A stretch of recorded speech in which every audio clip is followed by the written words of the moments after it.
We got the first episode of the Ridgefield Raptors Wrap-up Show of 2024. We're here with head coach Chris Cota at Playmakers Sports Bar Grill. So tune into the podcast. It'll be happening every few weeks or so. And let's get into the podcast. First off, congratulations on the first franchise no-hitter. It's pretty ridiculous. Yeah, how about that? How did you guys celebrate? Well, you know, it's always special to do that, and I'm not so sure there's a certain way to celebrate that. It's just let the guys do their thing, and it doesn't happen very often. Yeah. Let's start with Dylan Stewart. He was shoving on the mound today. Looking at his stats at Pepperdine, he's a relief pitcher at Pepperdine, but then he comes here to Summer Ball. The first 2 innings alone, he had 5 strikeouts. Yeah, well, you know, talking to the Pepperdine coaches before I came up here, they wanted him to start. I think they're looking for him to start next year. You know, believe it or not, he wasn't real sharp tonight. And I was talking to Coach Allen earlier, and he was more effectively wild than sharp. Threw enough strikes to get outs. Yeah, so walk me through, you know, you're a coach during the regular season, then you come to Summer Ball. How does that mix take place between, you got your guys that you coach during the regular season, it's a new mix of guys. How does that transition work? Well, it's a pretty easy transition because you understand that, you know, you're getting all guys that you really don't know. You might have a few from last year, but it makes it kind of fun getting to know the guys, seeing what makes them tick, seeing what makes them play, and getting stuff out of them. So, for example, with the starting rotation and the pitchers, is there a set plan that you have for the summer? Is it every 5th day someone's going to be starting and you go on a rotation, or is it just kind of, how does that work? Well, we kind of try to get to know them a little bit in some bullpens, and that's one of the tougher things to figure out who the starters are going to be. But once we get an idea who we want to have the ball to open the game up, we're at like a 6-man rotation right now, or maybe a 5 until we get Carson Reve back from, he had to go to Ireland of all places. And so we get him back, we'd probably get back to a 6-man rotation. Okay. Are there any guys that are playing in the playoffs right now, the college playoffs? No, we got the guys from Oklahoma today, and I think we've got about everybody but a few pitchers still coming in. So okay, a little different lineup tonight with some new guys, and I think we're going to be fine. Yeah. Is this your 5th season, including COVID? I think it was. This is 20. the fifth season. Yeah. Because the COVID was canceled. How does this roster and this team compare to in prior years? Well, you know, it's a little tough to say right now after one game having all our position guys in, but I think that we have the makings of a special group of guys, and so we'll see in the next week or two how they respond. Yeah, and I don't know if all the fans know your backstory, so I wanted to go a little bit into who you are and where you came from and how you got to this point. So how did you get into sports originally, and how did you get to being the head coach of the Raptors? Well, I got into sports because of my father. He was probably the best athlete in our whole family. He played football at New Mexico Highlands. His college roommate played for the Rams for 15 years. He turned down a contract from the Dodgers to go play college football. Okay. But you know, a funny way I got to be up here was I was down in the Dominican coaching for the Cepedas, and while I was down there, Orlando Cepeda Jr., who I played college ball with, is friends with Wade Siegel. So they went down to the Dominican and to see some of the baseball because they were in Miami. They were honoring all the Latin ball players in the Hall of Fame. So his dad was there.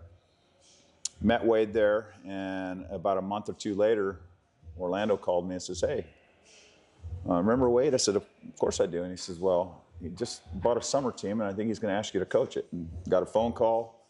They flew me up here. The whole Ridgefield Rourke was nothing but dirt. Yeah. And went and saw a game up in Cowlitz, and I thought it was pretty darn good baseball, and so I accepted the position and really enjoy it. Did you have experience coaching college baseball elsewhere, or was it just in the Dominican? No. I've actually been at College of the Canyons in Southern California for this is for 34 years now. It's 10 years as an assistant and just finished my 24th year as head coach. So I'm not a stranger to college baseball. For sure. And walk me through your playing experience. I played at College of the Canyons where I coached for a guy named Mike Gillespie, who was probably the best coach I ever had. Was fortunate enough to be drafted and signed with the White Sox out of College of the Canyons.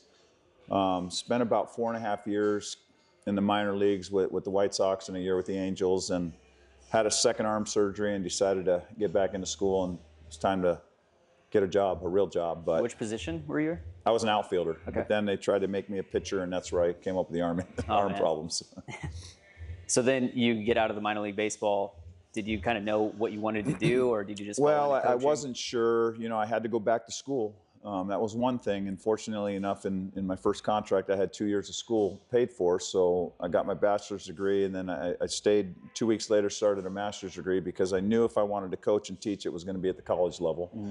Right away started helping out as an assistant at College of the Canyons, finished my degrees and started teaching part-time, and was fortunate enough to get the head job. And how have you taken the skills that you learned as a player and that experience and transitioned that into helping these players take the next step? Well, like I said, I think I played for one of the best coaches to ever coach college baseball. So I really try to emulate what he did with his players and the way we were taught the game, and just try to transfer that information to the players now. And I think it's been pretty good. Now, you're being in the 5th year coaching in the West Coast League, how's the West Coast League experience been over the years? It's been great. I mean, to have the friendships and the people in the Ridgefield Raptors organization, that's the reason why I come back. I've had great host families, Mary Kay Lamoureux, and I've had Kevin and Terry Baker, who have been, taking me in as part of their family, and then the people in the organization. It just makes it real easy to come back.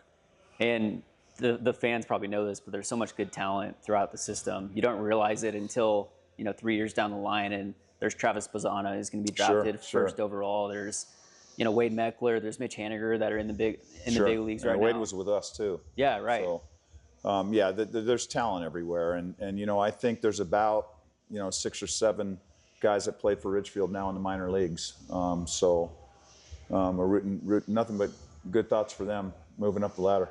Are there some guys on this current team that you think have a shot at taking that next step, or that have the potential this summer to get drafted even? Well, I don't know about being drafted this summer. We got some young guys, but we do have some talented players. If they continue to get better, sure, there's a chance that some of them have a chance to play professional baseball. Is there a series or a road trip that you have circled on the schedule that you're excited for?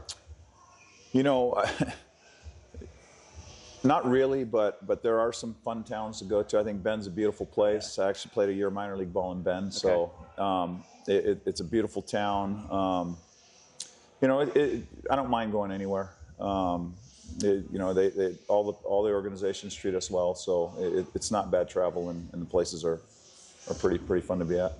Awesome. Well, Coach, really appreciate your time. You bet. Looking forward to the season, and we'll see you all at the Rourke.